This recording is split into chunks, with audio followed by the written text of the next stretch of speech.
नमस्कार साथियों, आज का थॉट ऑफ द डे है समय के पास इतना समय नहीं कि वो आपको दोबारा समय दे सके।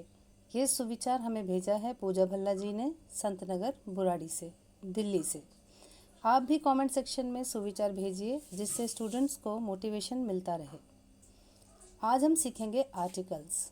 हम सबको पता ही है कि वॉवल्स AEIOU से शुरू होने वाले सिंगुलर शब्दों के पहले एन लगाया जाता है। वैसे ही सिंगुलर कॉन्सोनेंट से शुरू होने वाले शब्दों से पहले हम ए लगाते हैं। और हम ये भी जानते हैं कि there are three articles a, an and the which are further divided into two parts. Definite article which is the and it is used for a particular thing, and indefinite article a and an which is used to indicate something that is not definite or specific. अगर बच्चों ये आपको confuse करता है तो घबराने की ज़रूरत नहीं है। आप सिर्फ गुरु मंत्र याद रखिए जो कि है हिंदी के स्वर, अ से लेके अह तक का साउंड। बस इसी साउंड में ही सारे आंसर्स छिपे हैं। कोई भी शब्द यदि अ से आह तक के स्वर के साउंड से शुरू हो रहा है तो उसके पहले एन ही आएगा। अब हम यहाँ पे कुछ एग्जांपल्स देख लेते हैं। ठीक है, हमने बात करी स्वर की, जिसको इंग्लिश में वॉवल्स कहते हैं। AEIOU मात्राएं हैं इंग्लिश की, और स्वर जो है अ से लेकर अह तक के वो सारे हैं हिंदी की मात्राएं। अ, छोटे आ से अनार, बड़े आ से आम, ई, उ, ऊ, इसी तरह से अह तक जो भी स्वर साउंड आएगा इससे शुरू होगा तो हम वहाँ पर एन लगाएंगे। ठीक है, पहला शब्द देख लेते हैं, अम्ब्रेला।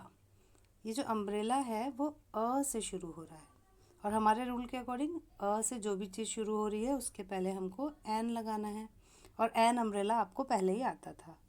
नेक्स्ट वर्ड देखिए, यूनिवर्सिटी। ये जो शुरू हो रहा है वो यू से शुरू हो रहा है। अब अकॉर्डिंग टू आवर रूल हमारे पास यू का साउंड अ से लेके अह तक में नहीं आता ना, तो हम यहाँ पे ए यूनिवर्सिटी लिखेंगे। ऑरेंज, ओ आता है तो हम यहाँ पे एन ऑरेंज लिखेंगे।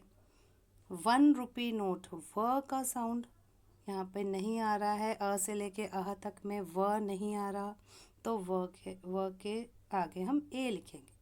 ऑनेस्ट, ये एच साइलेंट है तो ये वर्ड है ऑनेस्ट, ओ से शुरू हो रहा है, an honest man. Horse, horse ह से शुरू हो रहा है और हमारे स्वरों में नहीं आता, तो हम ए हॉर्स लिखेंगे। एलिफेंट, सबको पता है ये एन एलिफेंट होता है। यूरोपियन, AEIOU से शुरू तो हो रहा है ई से, बट इसका जो साउंड है वो यू है, यूरोपियन। और हमारे पास स्वर में यू शब्द नहीं है, यू अक्षर नहीं है, तो यहाँ पे हम ए यूरोपियन लिखेंगे। यूनियन, सेम थिंग, यू से शुरू हो रहा है तो ए आ जाएगा। ये जो नेक्स्ट वर्ड है इसका भी प्रोनाउंसिएशन है यू, इसमें भी ए लिखेंगे। ईगल, ई से शुरू हो रहा है और ई हमारे स्वर में आ रहा है तो हम एन ईगल लिखेंगे। नेक्स्ट वर्ड एयर, उत्तराधिकारी होता है, इसका मतलब एच साइलेंट है, ए से शुरू हो रहा है, एन एयर। ओके, अब इस वर्ड में आप कंफ्यूज हो जाते हैं, FIR। देखिए AEIO कुछ भी नहीं है, यहाँ पे शब्द है FIR। शुरू किससे हो रहा है, ए से शुरू हो रहा है, तो ए के अकॉर्डिंग हमारे पास स्वर में आता है ये, और क्या हो गया ये FIR को हम एन FIR लिखेंगे। इसे याद रखिए, एन FIR। ठीक है, फॉरेस्ट ऑफिसर, फ शब्द, फ अक्षर नहीं आ रहा हमारे पास, तो हम ए फॉरेस्ट ऑफिसर। MLA, अब आप ये बताइए इसमें क्या लगाएंगे। MLA या MP लिखा हो और सिंगुलर हो तो ए का साउंड आ रहा है ना, ए का साउंड आने से हम इसको NMLA, NMP लिखेंगे। ओके, मेंबर ऑफ पार्लियामेंट, म का साउंड आ रहा है, मेंबर, तो ए member of parliament. STO, S का साउंड ए से शुरू हो रहा है, ई में ए आता है, एस, तो NSTO, NGO, एन भी ए से शुरू हो रहा है ना, ओके, LLB, इसमें भी है L A का साउंड आ रहा है तो हम NLLB लिखेंगे। ओके, ये बहुत सिंपल तरीका है, क्योंकि हिंदी से ही इंग्लिश बनी है। सबसे पहले संस्कृत आई है, फिर हिंदी आई है, उसके बाद इंग्लिश आई है। तो जितनी भी चीज़ें हैं हमारी हिंदी से कनेक्ट होती हैं।